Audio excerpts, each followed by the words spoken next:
Você escreveu perguntando como evitar a masturbação. Eu creio que o problema com a masturbação e com outras práticas está na nossa falha em entender a diferença de como agir como quando somos assediados pelo diabo e quando somos assediados pelas tentações da carne e pelo pecado. Tiago 4,7 diz assim: sujeitai-vos, pois, a Deus, resisti ao diabo e ele fugirá de vós. Quando nós somos atacados pelo diabo, seja por circunstâncias adversas, como aconteceu com Jó, seja por insinuações doutrinárias, aí o nosso papel é resistir. Nós devemos lutar aquela luta, porque é uma luta travada nos lugares celestiais contra hostes e potestades do mal. E Deus nos dá uma armadura para isso, nós estamos bem equipados. Mas quando o assunto é o pecado e as tentações, não existe uma exortação para resistirmos a elas, simplesmente porque nós não conseguimos resistir. Só de pensar numa tentação, você fica mais propenso ainda a cair nela, porque ela encontra uma resposta na nossa carne. Nós sentimos prazer em pensar numa tentação da carne.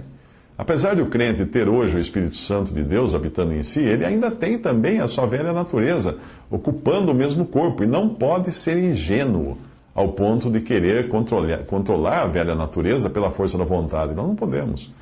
Então a resposta de Deus para o pecado, especificamente da carne, é a seguinte: veja só, o verbo não é resistir. Ele não fala resistir à prostituição, não. Ele fala fugir da prostituição. É uma fuga.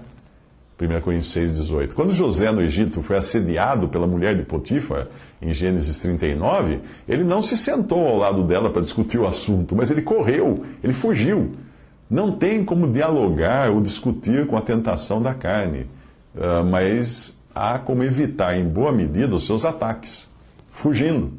No caso da masturbação, é muito claro que situações insinuantes, como filmes, novelas, revistas, fotos na internet e um sem número de apelos aí, podem despertar o desejo. Por isso o crente deve fugir dessas coisas. Sim, fugir dessas coisas, para evitar onde começa o problema. Mas é importante entender que, embora nós devamos evitar essas coisas, não é evitando elas que nós vamos ter melhor comunhão com Deus, mas o caminho é ao contrário.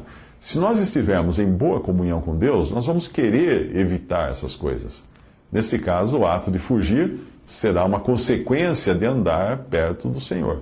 Gálatas 5,16: digo, porém, andai em espírito e não cumprireis a concupiscência da carne, porque a carne cobiça contra o espírito e o espírito contra a carne, e estes opõem-se um ao outro para que não façais o que quereis.